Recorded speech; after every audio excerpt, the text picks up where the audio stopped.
Hello, everyone. I'm Steve Ankerstar. Welcome to the Ankerstar Wealth afternoon show. Today, you can obviously tell I'm on the road in a West car. Today has been one of those days, and it is currently one of those days in the market as well, being down 2%. But we're going to talk about, for our topics today, we're going to talk about why is the market down big.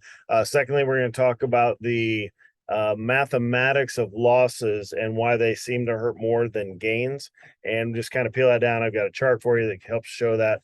And lastly, we're going to talk about General Motors, which I don't talk about them a lot. I'm not a big car investor, but I think they're worth a look right now, just because they're reinstating their dividend. That's from 2 years ago from COVID.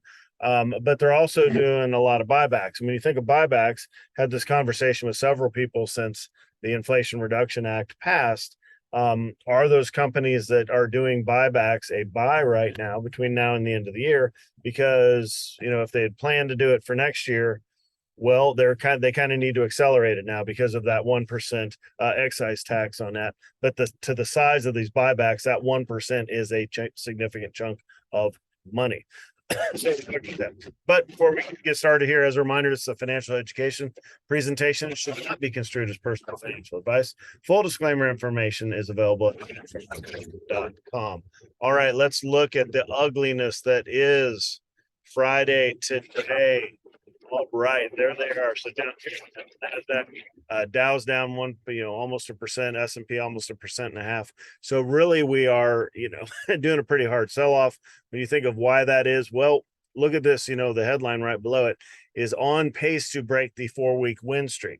So therefore, excuse me. Therefore, anytime you have 4 weeks of anything, if it's 4 weeks down, you're on pace for an up week, right?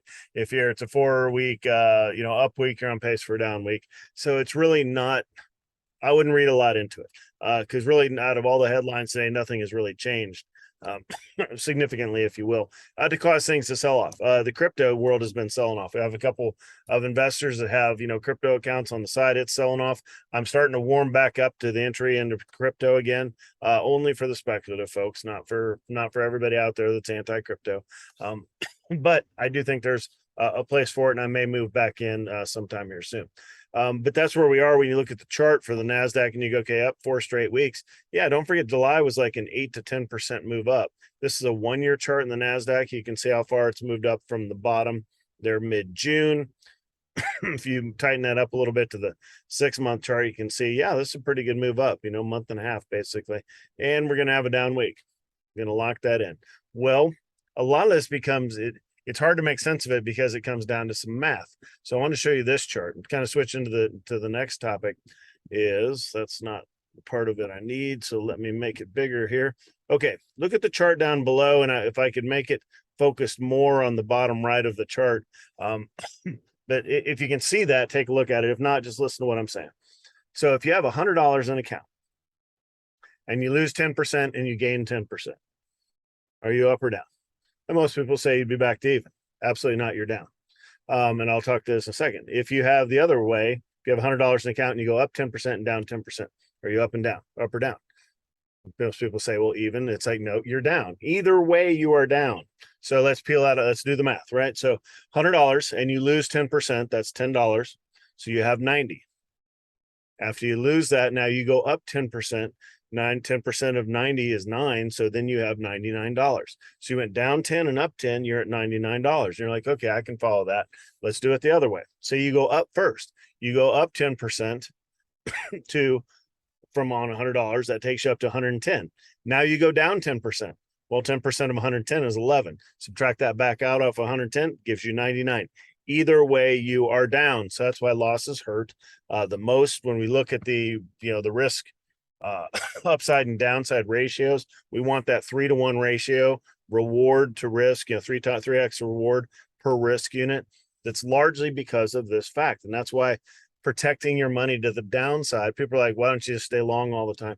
Well, you can. If you're super aggressive, you can stay long, you can hold through anything and just let it ride. If you're not, then you need to put some controls in place to mitigate the downside, which we largely did with the buffer holding that we used in the portfolios here. But if you look off to the right, You see the total market, this is the S&P, was down 23.5 from its max drawdown. But in between, you're seeing moves up of 6%, 11%, 7%, 16%, and it's nowhere back to even. So you can't just simply add the pluses and minuses. It does not work that way at all. And it does take longer to get back to even. Also, if you're the type that takes the big loss and then wants to go more conservative, it's like, well, when you take the big loss, you want to stay aggressive so you get the big snapback. And that's what I showed you in Apple. That's off of, all the way up from 130 up into the 170s now. If you take the big loss and then go more conservative because you're tired of losing, well, then it's going to take you a longer time to get back to even, right? Because you're in a more conservative strategy. So that's why you've heard me say a zillion times, I don't think that's a word, but the time to get off the coaster is when the market is right here at the top. That first, 8 to 10% down, that's decision time. If you stick with it, you take the ride. If you get more cautious there, or you go into like private equity, like many of us did at the beginning of the year with a portion of the portfolio, then you can mitigate that downside and then look to go back long later on. So if you have buffer in your account, there is going to be a time where we're going to move out of buffer and back into a more aggressive stance. But now's not that time. I can't guarantee that the bottom is in at the current level. Now, I think the bottom we had, 10, 12% ago is in. I don't think we bust back through that. But I just realized a lot of the math, you have to look at your balance. And, when people are saying, hey, can you calculate the performance real quick? And I say, no, you cannot calculate performance at all quickly, right? I generally just send it off to Schwab and let them calculate it for me, because otherwise it's going to chew up most of my day just getting out an Excel spreadsheet and looking at entry point and reinvested dividends. And it's a nightmare unless you put cash in on Jan 1 and then what's your year to date. We look at that and say, if you don't have anything that has any reinvested dividends, you haven't done anything that moves money in and out of the market, well, then it's easy calculation, right? Otherwise it gets harder. All right, last thing I want to talk about today is General Motors. I'm not a big fan of the car maker space in general.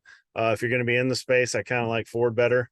Of course, Tesla, there's a lot of risks there. If you think the technology behind Tesla is going to change the world, then invest in Tesla. If you think the car is going to do it, I'd say buy the car, not the stock. But that's up to you. So, but GM, though, brings out an interesting point. They just had earnings, and it's okay, we're going to reinstate our dividend, which they're a little bit late to that, right? Because a lot of the companies have, when they took them all away in March 2020 for COVID and said, hey, we can't afford to pay these out anymore. But they're reinstating the dividend, and they're increasing their, the size of its opportunistic share repurchases to $5 billion, up from $3.3 billion. Well, guess what? With that 1% excise tax that we talked about in the open, that's a lot of money. I think the stock buybacks, so companies that have big stock buybacks, I'm looking into that. I'm going to see if there's a targeted ETF that targets those folks. I think those stocks are going to scream higher than the market. Now, they could still be down, right? So if the market's down 10% for last year from here, I'm talking about losing less than the overall market. But certainly if the market's up, which I do expect it to be up and through the election, I think these big buybacks are really going to be the places to have your cash. So I'm going to take a hard look at it and see if it supports the math. But if if the big firms out there that have these big war chests, either do their buybacks this year or they wait until January and then have to pay 1% tax, that'd be stupid, right? So I think they will do the buybacks early and then get rid of their buyback program, because why would I buy stock back if I'm penalized 1% for doing so? So I do think now all the buyback, the excise tax is in place, so you pay your employees more. That doesn't fit into what you have to / get to pay your employees. It's totally different calculus, right? And the money does come from somewhere, but totally different calculus, right? So I don't think it has anything to do with how these companies are going to execute. But when you look at General Motors, as far as the stock here, I find it attractive. I bought this morning off the news. It's up a couple percent on this news. When you look at the 1-year chart, yeah, it got hit all the way down into the 32 and change. Maybe up there's a 31 and change. Overall, the PE is low, but car firms are always low. 7P, 7.5, Ford P of 6. No dividend yet, but it's coming back. So a little something for the effort. For sitting here in January at 65, and it's now down at 40. I think this would be one of those, if you want to hold on to GM for a while, wait for it to get to 45, maybe 50. Maybe 50 is a little too much, but I think certainly it moves up above 40, and then you can make a decision on whether you want to keep it, or get run or unloaded. I wouldn't hold it forever. I don't think it's best to breed. And I don't think it's going to change the world, but I do think there's an opportunity here. So that's all I have for today. So thank you so much for listening. Please submit your question and comments through social media like you always do. Don't forget to like and subscribe. And that's all we have for today's show. We'll see you back on Monday. Thanks. Bye.